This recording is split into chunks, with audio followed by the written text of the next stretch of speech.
watched them from the back of the crowded wedding hall, my heart pounding against my ribs. The soft glow of fairy lights surrounded them, casting a golden halo around their perfectly matched smiles.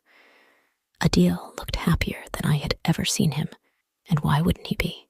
He had just married the love of his life. The only problem was, I had loved him first.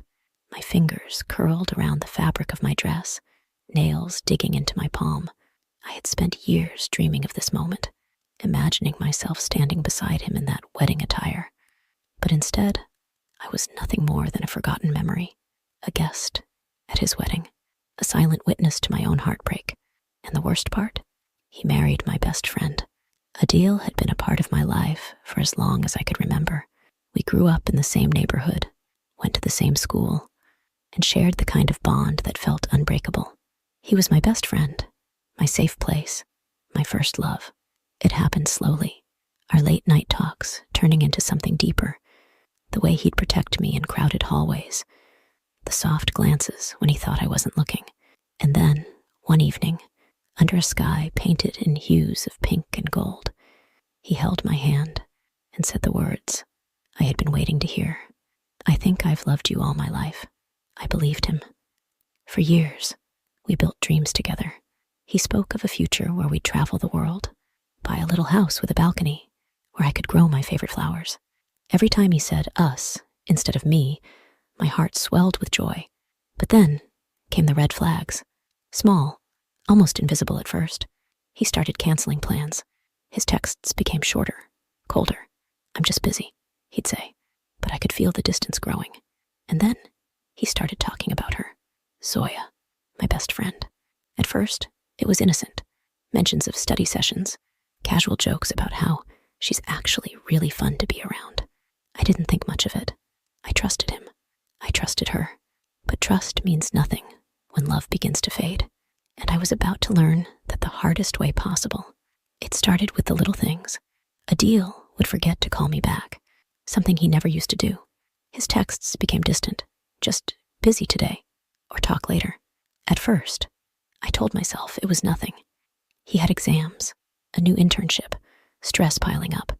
I reminded myself that love doesn't always look like grand gestures. Sometimes it's quiet, subtle. But then, the way he talked about her changed. Zoya and I stayed up all night working on our project. She's brilliant, honestly. You should have seen Zoya today. She completely destroyed the professor's argument. It was hilarious.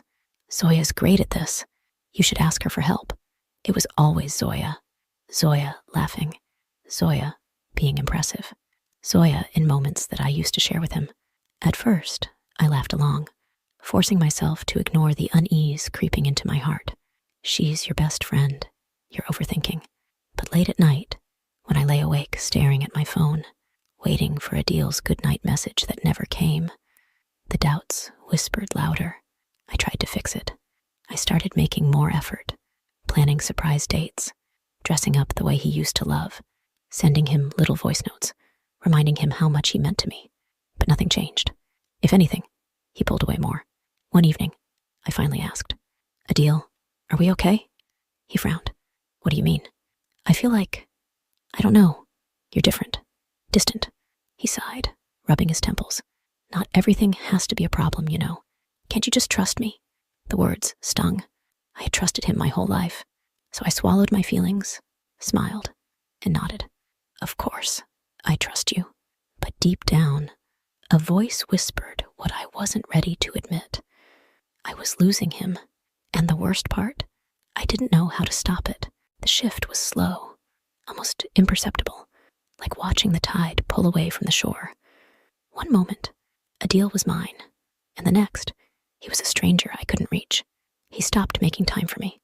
Whenever I asked to meet, he had an excuse. Too much work. I'm exhausted. Another time. But somehow, he always had time for Zoya.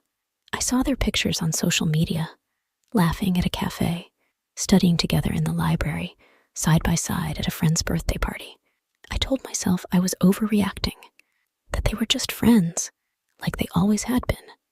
But the cracks in my faith deepened when I saw them together one afternoon, outside a coffee shop, I hadn't planned on seeing him that day.